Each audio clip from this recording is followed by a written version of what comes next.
Chers camarades, suite à la pandémie de la Covid-19 qui endeuille le monde ces 2 dernières années, l'Afrique de façon générale a relativement été épargnée. Contrairement à l'hécatombe qui lui a été prédite par l'Organisation mondiale de la santé, OMS. Aussi, de façon particulière, notre pays, le Gabon, a connu une attaque beaucoup moindre qui ne saurait ni être comparée, ni élevée, au niveau de ce qui se passe dans le reste du monde. C'est pourquoi, sans totalement rejeter les méthodes des pays amis, notre gouvernement devrait mener ses réflexions afin d'adapter les solutions de sortie de cette crise sanitaire en respectant non seulement les libertés fondamentales des Gabonais et de toutes les personnes vivant sur notre territoire conformément à la constitution gabonaise, mais également aux questions économiques et sociales. Nous, Kosiga, nous pensons que le gouvernement aurait mieux fait en associant les confédérations les plus représentatives du pays. Que nous sommes compte tenu de la situation.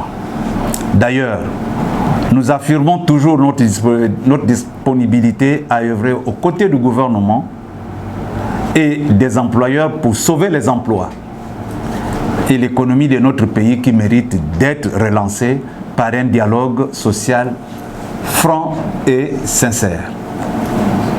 Vu l'arrêté numéro 559/PM du 25 novembre 2021, fixant l'entrée en vigueur de nouvelles mesures gouvernementales de la prévention, de la lutte et de la riposte contre la propagation de la Covid-19, en son article 7, faisant obligation aux personnes non vaccinées de présenter un test PCR négatif en cours de validité, et en son article 6, mettant fin à la gratuité du test PCR. Aussi, le gouvernement ferait mieux, plutôt que de serpenter en obligeant le peuple gabonais de façon générale et les salariés tout particulièrement à choisir entre le choléra et la peste, autrement dit entre le vaccin et le test PCR. Sachant que ce peuple est dans l'incapacité de joindre le deux bouts, parce que appauvri par ce même gouvernement, il lui exige de débourser par mois la somme de 40 000 francs CFA, sachant que cette somme équivaut à 2 mois de frais de scolarité d'un enfant, ou alors se faire inoculer un produit en phase d'expérimentation, transformant ainsi le peuple gabonais en cobaye ou en objet d'expérimentation à ciel ouvert, avec tout ce que cela cache comme effet destructeur à long terme. Ainsi, au regard de tout ce qui précède, et pour rester en phase avec notre chef de l'État, son Excellence Ali Bongo Ondimba, qui lors de son discours à la nation en décembre 2020 a réaffirmé solennellement la liberté du peuple gabonais à choisir non pas entre le test PCR payant et le vaccin, mais entre le test PCR gratuit et tout autre moyen, à savoir les mesures barrières, permettant de se sauver et de sauver les autres. À cette date, aucune autre allocution du chef de l'État n'a été faite visant à la contredire.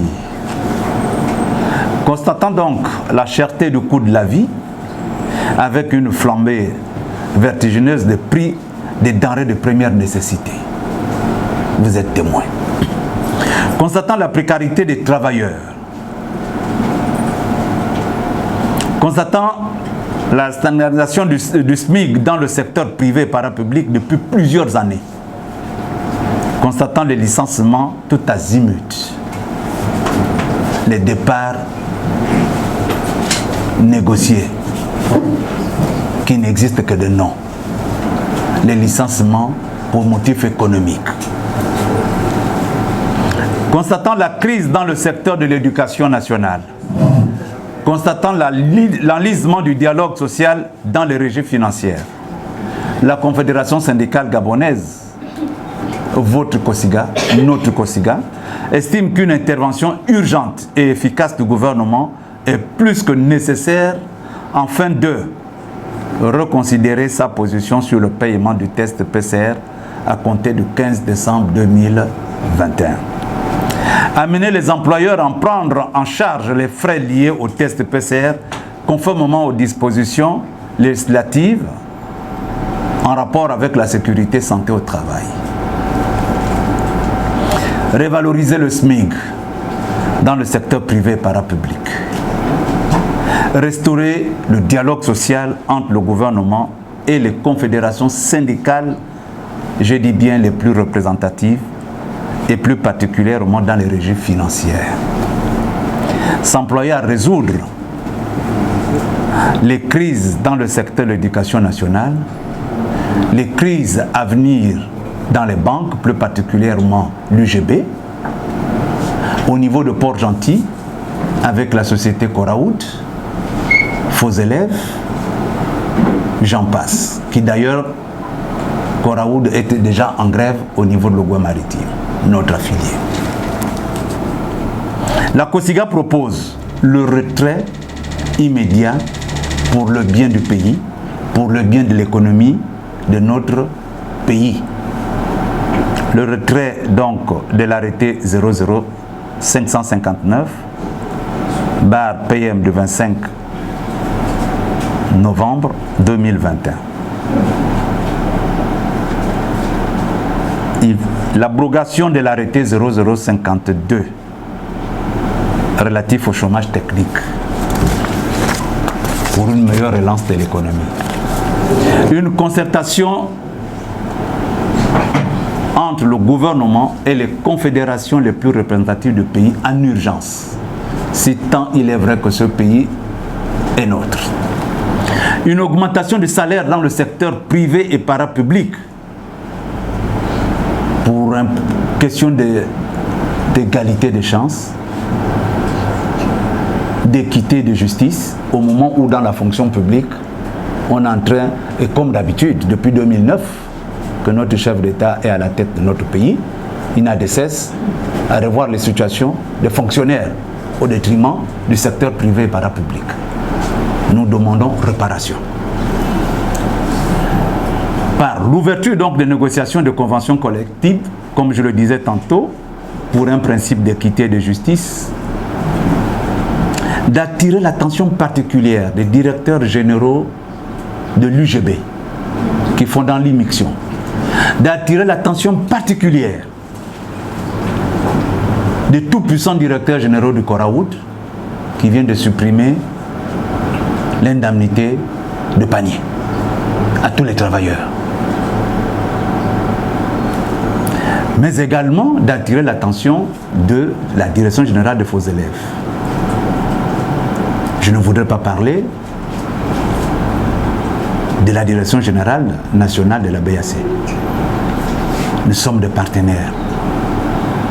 À ces entreprises, nous devons nous retrouver, se retrouver entre les partenaires sociaux, parler, se parler, discuter, échanger, négocier pour trouver des solutions durables et définitives pour un simple renouvellement de collège délégué de personnel. Le manque de neutralité de notre direction générale de l'UGB, elle a été surprise en flagrant délit. Et la COSIGA attire très respectueusement l'attention du chef du gouvernement, d'attirer l'attention de nos opérateurs économiques. Par conséquent, la COSIGA n'a d'autre choix que de celui de poser des actions de grande envergure, telles que le dépôt de préavis de grève qui serait déposé tout à l'heure auprès du chef du gouvernement et du président de la CPG. La poursuite du gouvernement auprès des juridictions compétentes est de mise. au regard de cet arrêté qui heurte, qui est une véritable incongruité juridique.